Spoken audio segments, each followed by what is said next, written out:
La question a été posée sur YouTube de savoir comment réaliser le paquet de cigarettes qui m'a servi dans le tutoriel précédent. Et donc voilà comment je m'y suis pris. Alors pour commencer, ce qu'il faut faire, c'est trouver une image qui nous donne des vues des différentes faces de notre objet. Donc je mettrai en commentaire un lien vers cette image que j'ai trouvée. Donc celle-ci et puis celle-là, et après j'ai composé une seule image à partir de ces deux images. Donc là j'ai la vue de face, la vue de côté, on va pouvoir les réutiliser pour les faces cachées, le dos et l'autre côté. Et là j'ai la vue de dessus que je ne pouvais pas avoir sur cette image. Alors après, dans la vue 3D, je vais faire un scale de mon cube de manière à ce qu'il ait les proportions approximatives de mon paquet là. Donc là j'ai quelque chose qui a l'air proche, j'y reviendrai plus tard. Et ici dans le shader editor, je vais avec un CTRL T, étant donné que j'ai activé l'add-on Node Wrangler, créer cette suite de nodes, et là je vais aller chercher mon image. Et du coup ici, si je me mets en mode Material Preview, je peux voir l'image se projeter sur mon objet en fonction du dépliage UV qui existe par défaut pour mon cube. Mais je ne vais pas garder ce dépliage UV. Ce que je pourrais faire, c'est l'utiliser pour projeter l'image sur les faces de mon objet, comme ça en déplaçant chaque vertex, en les mettant au coin des faces là. Mais je vais utiliser une autre méthode qui va être plus pratique, qui va me permettre de plus rapidement pouvoir poser mes vertices et puis aussi plus rapidement trouver la proportion de mon objet. Ça va être de me mettre en mode perspective comme ça et de retrouver une perspective qui colle à peu près à celle que je vois ici sur mon image. Donc c'est quelque chose comme ça. Et là je vais utiliser l'unwrap de type Project from View.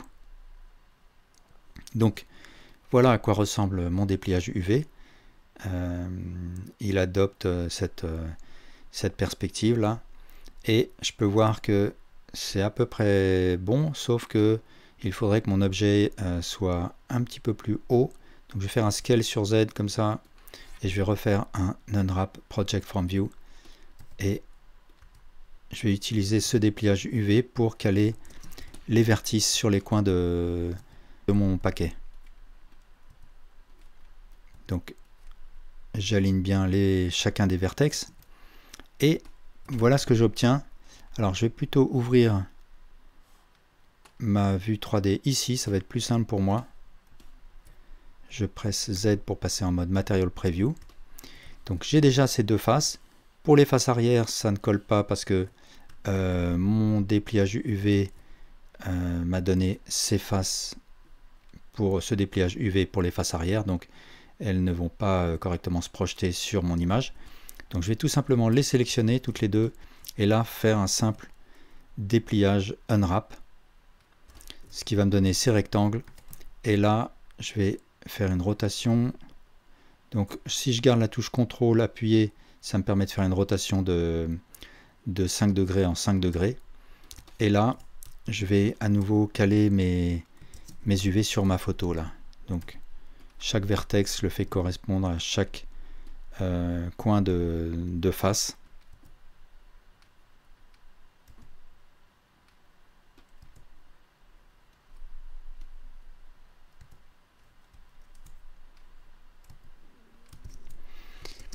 Et voilà le résultat. Là j'ai mes 4 faces. Pour ce qui est de la face du dessus, je vais tout simplement aussi faire un U unwrap. Et là je vais caler le rectangle obtenu sur la vue du dessus.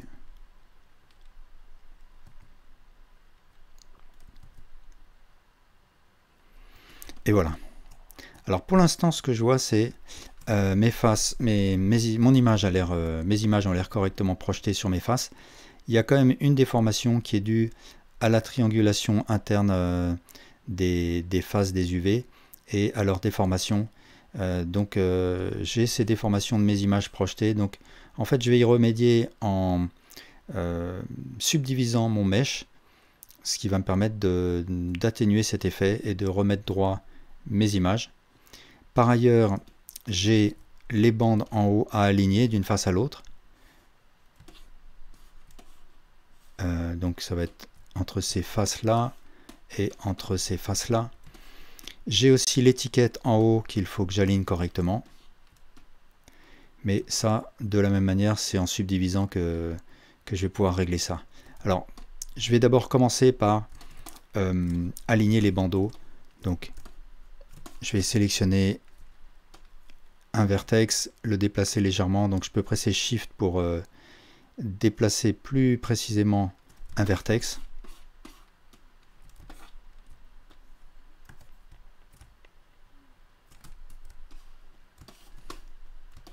Ensuite, ici,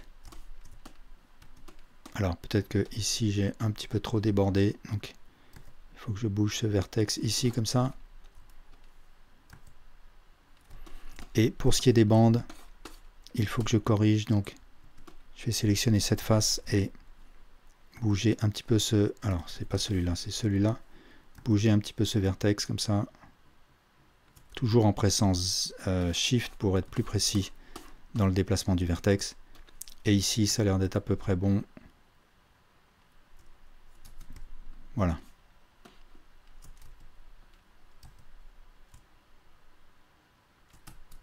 Voilà. Alors ensuite je vais rentrer en mode edit et je vais créer deux edge loops comme ça avec un CTRL R, ce qui remet déjà d'aplomb l'image projetée. Ensuite un autre comme ça. Là j'obtiens des faces qui sont toutes à peu près carrées.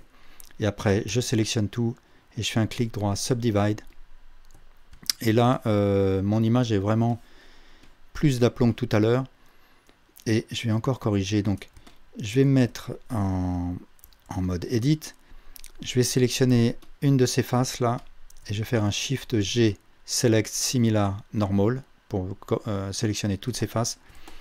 Et là ici dans l'UV Editor, je vais sélectionner toutes ces faces et légèrement les décaler de manière à ce que mon image soit bien centrée dans au milieu de la face avant, comme ça. Et je vais faire pareil de l'autre côté. Donc je sélectionne une face, je fais Shift G, Select Similar Normal. Je sélectionne toutes ces faces et je les décale légèrement.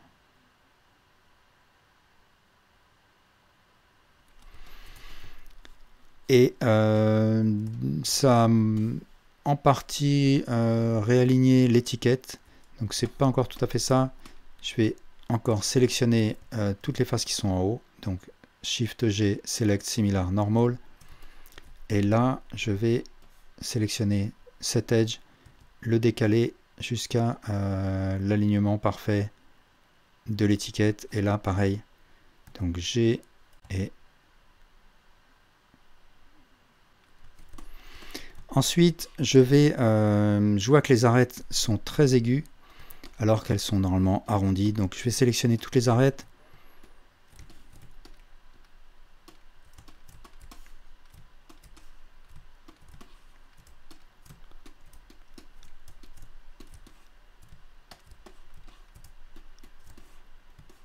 Et je vais faire un CTRL B. Et je vais faire un bevel de 2 segments.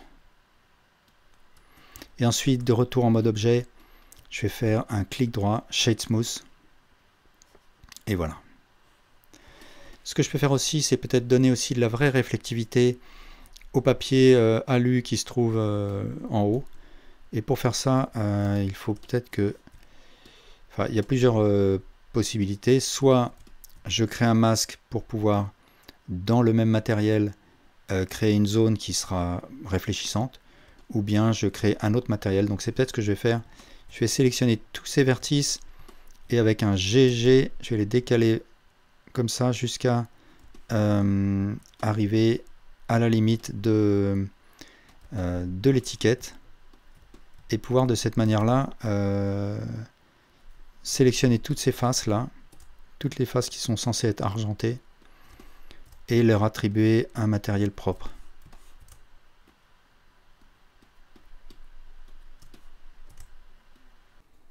Alors, une fois que j'ai mes faces sélectionnées, j'ouvre le panneau des matériels ici, je crée un nouveau matériel, je vais aller chercher mon premier matériel que je vais d'abord appeler papier, et ici je vais cliquer sur le bouton New Material, et ce nouveau matériel je vais l'appeler Alu, et je clique sur Assign de manière à assigner Alu à toutes mes faces sélectionnées.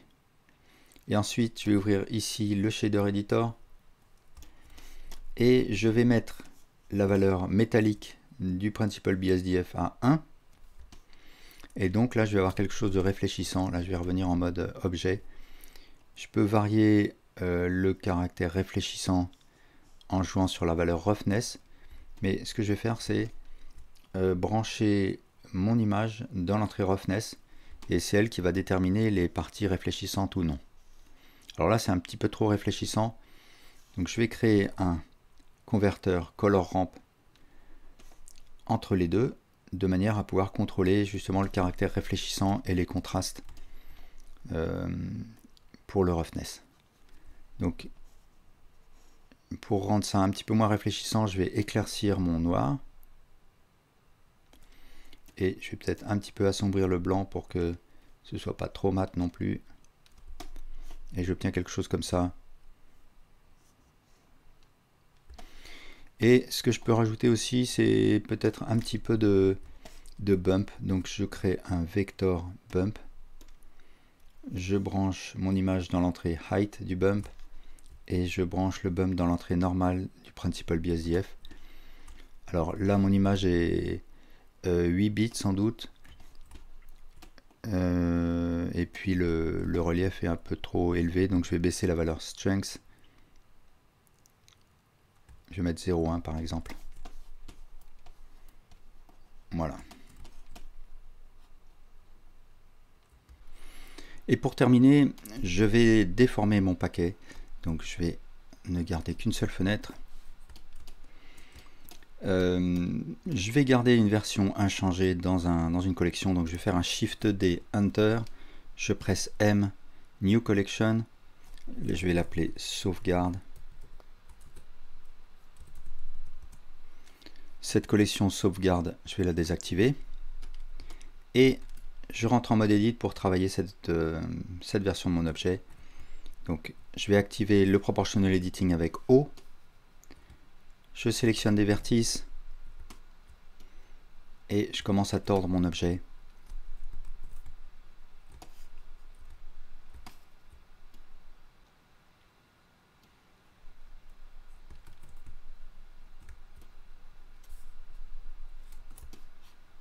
Alors au passage, je rappelle que si je veux déplacer des vertices, mais empêcher la déformation de l'image projetée, ce qu'il faut que je fasse, c'est que j'active l'option Transform Correct Face Attributes.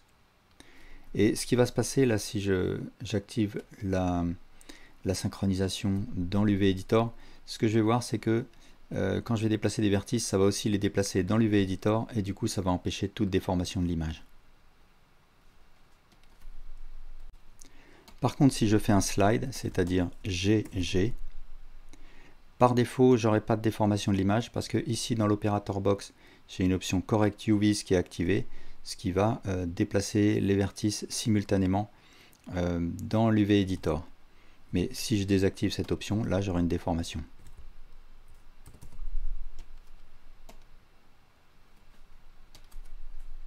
Voilà, et bien merci beaucoup pour votre attention.